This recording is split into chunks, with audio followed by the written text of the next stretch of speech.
now let go. There's nothing to fear. I now let go. I now let go. There's nothing to fear. You may be seated. Truly. I'm loving this series because I love this booklet. And if you haven't gotten a copy yet, they're on the welcome table. It's wonderful. And in alignment with the booklet, this week it is Let Go of Worry. Anyone ever worry? Anyone never worried in their life ever? Just checking. I love life, and I love that we have the ability to let go of worry. And this is in no small thing, but in our Lenten booklet, Reverend Karen Romstad has a nice point to make here. Throughout our lives, we may find ourselves in the midst of worry. Worry about ourselves, our friends and family, or events of our world. Anyone have a worry this morning? Anyone have a worry this week? Anyone feel justified in everything that they worry about? Well, it is part of the human journey. It's just what is part of what we're going to do in this time, in this dimension, in this duality, in this life, is we're going to be concerned. We're going to be worried. But spiritually, there is absolutely nothing good that comes from worrying. She goes on to say, since any story about our future can only be fabricated by our imagination, perhaps we can guide our imagination towards what we wish to see. By letting go of worry, we might allow a version of an uplifting, brighter story to be made manifest. It's possible. I know because I've come to a place in my life where I spend more of my focus on what I want and what I like and what I believe, and much less on what I worry about. Much less on, because worry is really just hitching my attention on something that's happened or something that might possibly happen. Ever worried about the future? And how good is that, since the future never gets here? Ever. Anyone have the future get here? It doesn't happen. But what we cast in the future with our imagination creates an opportunity for us to hold a higher ideal. Now, this is particularly important in the people we love. If we have children, or if we have nieces and nephews, or grandchildren, or spouses, or people we're dating, it's easy to hold a worry. It's also hold a loving thought, holding the highest good. And there's many examples of worry. My mother-in-law, who I attribute to having invented worry, and then it just spread like an epidemic. Because if you don't have something to really worry about, just make something up. Because we can make up and entertain ourselves with a whole bunch of worry. It could entertain us for decades. And I would say that we're living life fully when we let go of the worry and the fear and open to the light and the love and the brightness that is our sustenance. Our master teacher Jesus didn't worry about anything. And there's multiple examples of his teachings where he didn't face life with worry. And that as people of unity, we follow the teachings of Jesus. We follow what he has to teach us. So last week, he didn't seek approval from others. And this week, we're looking at how we really can let go of worry. This is certainly in Scripture. I love this passage, Luke chapter 12, verse 25. And can any of you, by worrying, add a single hour to your lifespan? Any of you? It's not going to happen because it doesn't affirm life. It gets us stuck. And what happens when we get stuck? We stagnate. We have less energy. We don't sleep well. Or we might reach for comfort food. Anyone? Hello? I'm seeing a cream puff come my way. Because worry does not add anything to our life.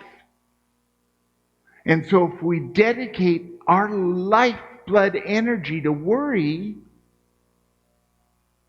then we're dedicating part of our life energy to something that doesn't renew us or restore us or help us in any way. So why worry? Let's let go of worry. Martha Smock, oh, I love this woman. I wish I met her. She was the head of Daily Word for many years, and she left some wonderful books. And here she says, know that as you trust all to God, as you place your loved ones in God's care and keeping, the healing they need, the faith and strength they need will be given them. We can tattoo this to every birth certificate. Because what would it be like if every time we related to any other person, we gave them to God? Put them in the light of God. Putting ourselves in the light of God's care. It's a choice. And being someone who likes to control things, I do. Hi, my name's Gary, and I'm a control addict. It's just one of those things. As I let go of the control and give it to God. So how do we do this? So, my grandniece was facing a life issue. She was born with cystic fibrosis. And I could spend all of my time worrying about her condition, right? And feel justified. But it doesn't help me and it doesn't help her. But in holding love and light, an opportunity of sharing, and sharing when it was hard, into the hospital again, into the hospital again, into the hospital again. Hi, Nicole. I love you, and I see the highest for you. And in that light, she is doing well. She had a double lung transplant. She got her, she's a social worker, and she's doing great work in the world. She got married last September, and right now, she's in the Bahamas, snorkeling and swimming with dolphins and swimming with sharks, which is a blessing. I've swam with sharks. They are the most amazing creatures. But anyway, off topic. Worry doesn't help. Now, let's take that instance. I'm swimming in the ocean and I encounter a shark. Now, I didn't know what my reaction would be until it actually happened. You can think what your action is. And when I saw the shark, absolute joy burst out in me. It was like I had seen my absolute best friend in the world, or I was seeing dolphins leaping, or I was seeing just something it was so beautiful. And this 8-foot white-tipped reef shark was just in about 2 feet of water and heading out. I swam with the shark for 10 minutes, reveling in the incredible beauty that I was next to. Now, just go back a few seconds. What would it be if I looked at the shark and nothing but fear and worry was in me? And I started panicking in the water. I probably would drink a whole bunch of water and drown. And the shark would just go, another one of these crazy human beings. The water's fine, just swim in it. It doesn't serve us to worry. Now, if the shark had not been a white-tipped reef shark, but had been a great white shark, maybe I'd just get back on the boat. I just love you, great white. Yeah, I love you too. Where are we going? Let's see. Let's get back to this wonderful booklet. Reverend Cherie Taylor Jones brings forth this. The Lenten season is a perfect opportunity to breathe, reassess, pray, and let go of things that no longer serve. It's a time to turn within and discern how the presence and power of God can express through us.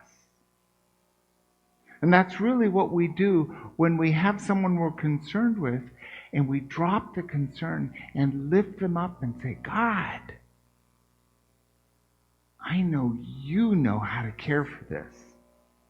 I release this into your light and love. And all is well, because all is well in God.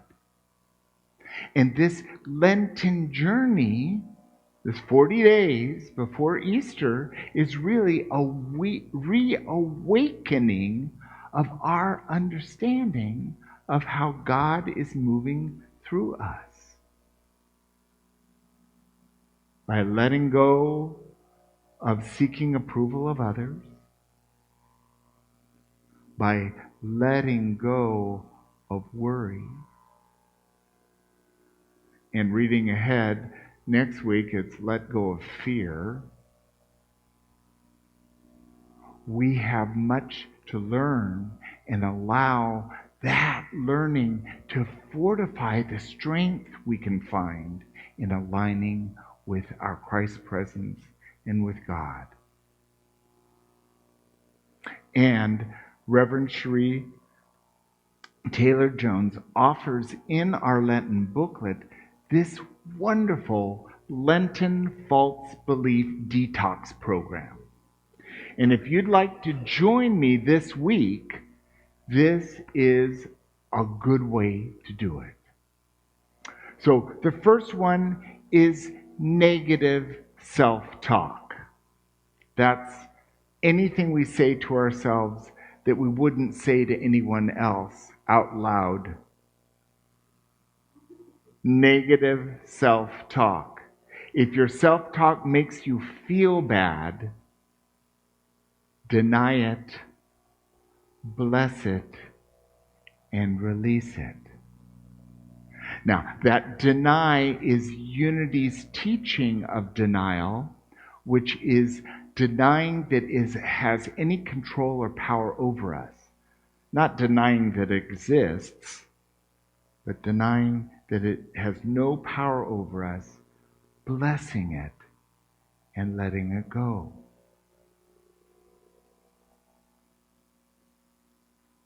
Learning to talk to ourselves with love and gentleness is a really great thing to do in our spiritual maturity. To speak gentle to ourselves. The second one is media programs. This would be movies, television, radio, podcasts, social media. Some of these instill fear. And we can ask the question, is this of spirit? Does this match my understanding of spirit? And if the answer is no, change the channel. I discovered years ago that when I watched news, a lot of negative news, I felt horrible. I just felt depleted. So I stopped watching the news. I read the news. It has less, I can choose how much I take in. But the constantly negative news doesn't work for me.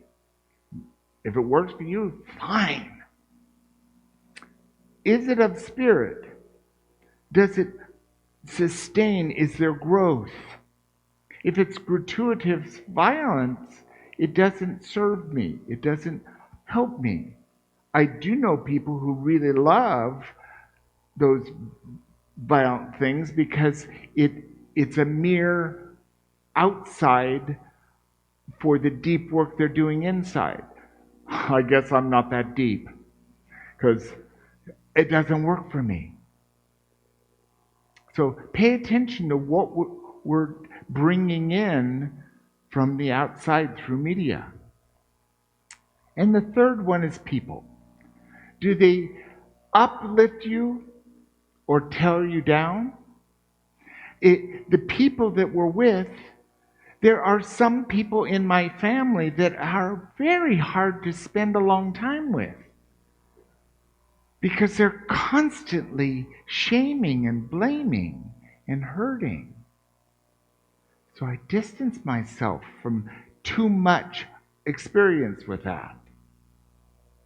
And I give myself the opportunity to be with people that I have kindred, that I look up to, that I love being in the presence of. And we know what it feels like when we're with people that we love. It feels good. We can relax. We can let our hair down. I don't know, it doesn't go down very much. Make a conscious choice with whom you spend time. Make a conscious choice of how you spend your time with others. And we might even look at, how am I in the room? What temperature am I with the people I'm with? Am I putting out love and light, or am I putting out a lot of complaining or worrying or seeking their approval? We're on a journey.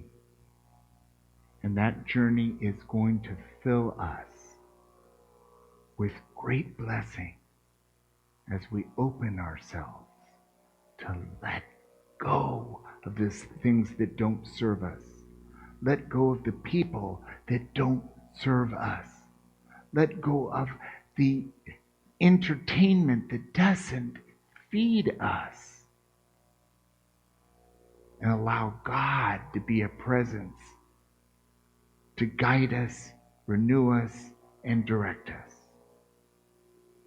And today, it starts with letting go of worry. Thank you.